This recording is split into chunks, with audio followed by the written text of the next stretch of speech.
नमस्कार फ्रेंड्स, मैं हूं कृष्ण लोधियाल और आप देखना शुरू कर चुके हैं डीएनए का एक नया वीडियो जिसमें हम बात करते हैं डेली न्यूज़ एनालिसिस, फायदे की बात फाइनेंशियल एडवाइजर्स के साथ में इंश्योरेंस और इन्वेस्टमेंट इंडस्ट्री की अगर अपडेट आपको जानने तो हमारा चैनल वन एंड ओनली आपके लिए एक ऐसी चॉइस बन सकता है जो आपको रखता है सबसे आगे, सबसे ज्यादा अपडेटेड और अपग्रेडेड, ताकि आप कर पाएं सबसे बढ़िया बिजनेस मार्केट में और बन पाएं एमडीआरटी, सीओटी और टीओटी। ये वीडियो बहुत ज्यादा इंपॉर्टेंट है। मैं आपके जख्मों को कुरेदना नहीं चाहता, लेकिन एक अपडेट है जो मुझे आपको बताना है। क्या फिर से ये सवाल आ गया कि एजेंट की कमाई फिर कम होने वाली है? ये आईआरडीआई को क्या हो गया माय डियर फ्रेंड्स? आईआरडीआई को फिर से एक नया प्लान आ रहा है जहां पर इंश्योरेंस इंडस्ट्री में फिर से एक नया विवाद शुरू हो चुका है। विवाद वैसे पुराना है लेकिन फिर एक नए सिरे से शुरुआत हो चुकी है। सरकार कह रही है, आईआरडीआई कह रहा है कि इंश्योरेंस बहुत महंगा हो रहा है। At the same time insurance बहुत महंगा हो रहा है, लेकिन इंश्योरेंस कंपनीज के द्वारा जो इंश्योरेंस कंपनीज को, जो एजेंट्स को जो कमीशन दिया जा रहा है वो बहुत ज्यादा है, जिसकी वजह से इंश्योरेंस महंगा हो रहा है। इतना बेतुका बयान यहाँ पर दिया जा रहा है, लेकिन मैं सरकार से और आईआरडीआई से ये जानना चाहता हूँ कि भैया क्या सिर्फ इंश्योरेंस एडवाइजर को दिया जाने वाला कमीशन ही क्या एक जिम्मेदारी वाला पॉइंट है जो आप कह रहे कि बीमा महंगा हो गया? क्या इसके लिए और कोई फैक्टर जिम्मेदार नहीं हो सकते? कमेंट करके आप बताइए कि इंश्योरेंस का प्रीमियम इतना महंगा सच में क्यों हो रहा है। आपको क्या कारण ऐसे नजर आते हैं? आप कमेंट करके जरूर बताइए, क्योंकि ये वीडियो मैं एडवाइजर्स के इंफॉर्मेशन के लिए तो बना ही रहा हूं, but at the same time मैं रिस्क लेकर के आईआरडीआई और यहाँ पर सरकार के ऊपर सवाल भी खड़ा कर रहा हूं कि क्यों आपको बार बार इंश्योरेंस एडवाइजर्स के कमीशन की याद आती है जब आप प्रीमियम कम करने की बात करते हैं। यहाँ पर एक रिपोर्ट निकल कर आई है जहां पर फाइनेंशियल ईयर 2025 में सरकार ने बताया है कि 1 लाख करोड़ रुपए से भी ज्यादा का कमीशन इंश्योरेंस एजेंटों को, बैंकों को और एनबीएफसी को दिया गया है।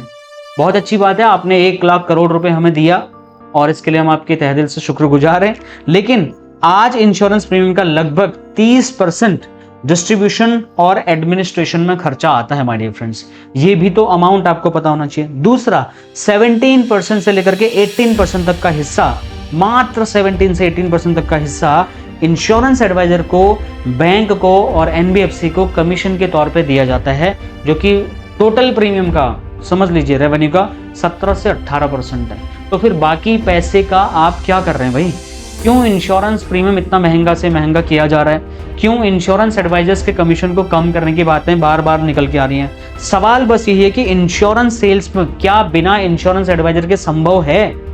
मैं मानता हूं आज आर्टिफिशियल इंटेलिजेंस का जमाना है, हम भी एआई बहुत धड़ल्ले से यूज कर रहे हैं, लेकिन माय डियर फ्रेंड्स, क्या एआई आपको इमोशनल इंटेलिजेंस दे सकता है? एआई एक ऐसा प्लेटफॉर्म है, एक ऐसा टेक्नोलॉजी है जहां पर आपको डेटा ड्रिवन टेक्नोलॉजी आपको मिल सकती है, लेकिन आपको इमोशनल इंटेलिजेंस नहीं मिल सकती। वो जो क्लाइंट के साथ रिलेशनशिप बनाना है, जो क्लाइंट को इमोशनल एंगल पर कनेक्ट करना है, वो एआई नहीं कर पा रहा है। वो करने के लिए चाहिए आपको एजेंट, और आप एजेंट की ही कमर अगर आप तोड़ देंगे तो एजेंट कहां से मोटिवेट होगा?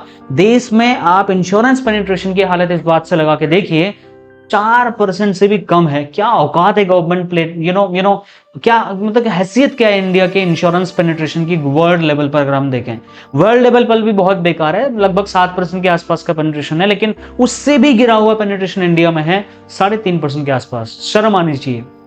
उसके बाद हम कहते हैं कि इंश्योरेंस कमीशन यहाँ पर कम करिए और इंश्योरेंस एडवाइजर से उम्मीद करते हैं कि भर भर के पॉलिसी करे।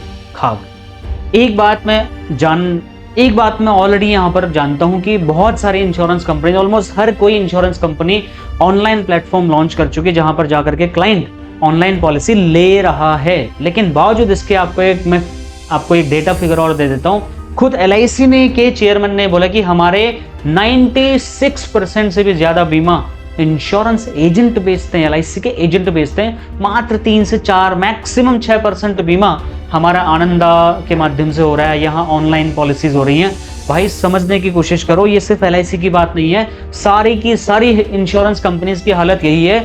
आप अगर ऑनलाइन पॉलिसी जो कस्टमर ले रहे हैं उनसे डर के बिजनेस बंद करें तो आप गलत हो।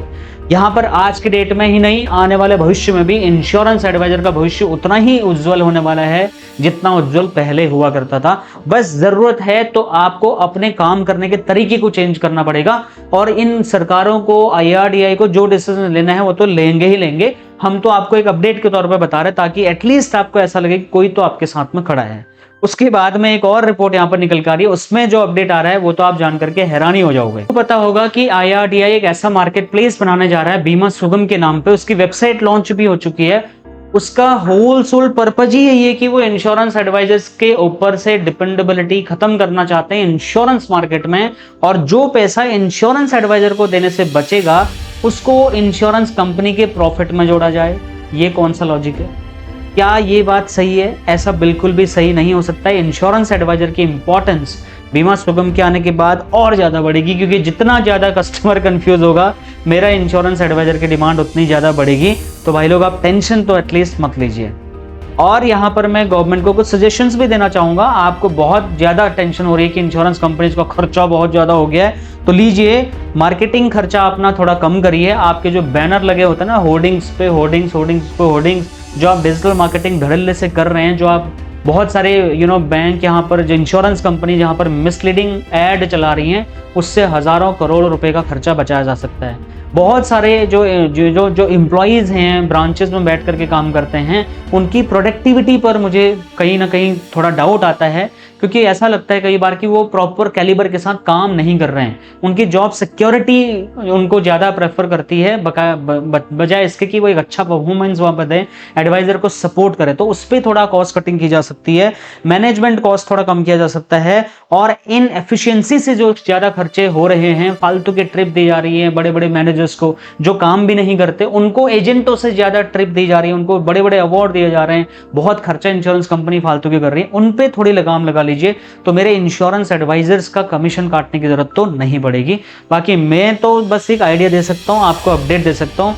आप कमेंट करके जरूर बताइए कि ये वीडियो आपको कैसी लगी। IRDAI को क्या डिसीजन लेना चाहिए, क्या IRDAI को ऑर्डर पास करना चाहिए इंश्योरेंस कंपनीज के लिए, ताकि बिना इंश्योरेंस एडवाइजर के कमीशन कम किए इस प्रॉब्लम का समाधान हो जाए और प्रीमियम भी सस्ता हो जाए, इंश्योरेंस कंपनीज को नुकसान भी ना हो, और लेकिन इंश्योरेंस एडवाइजर को भी नुकसान ना हो। बाकी मैं मिलता हूं आपको नेक्स्ट और एक्साइटिंग सी वीडियो में। Thank you so much for watching, bye.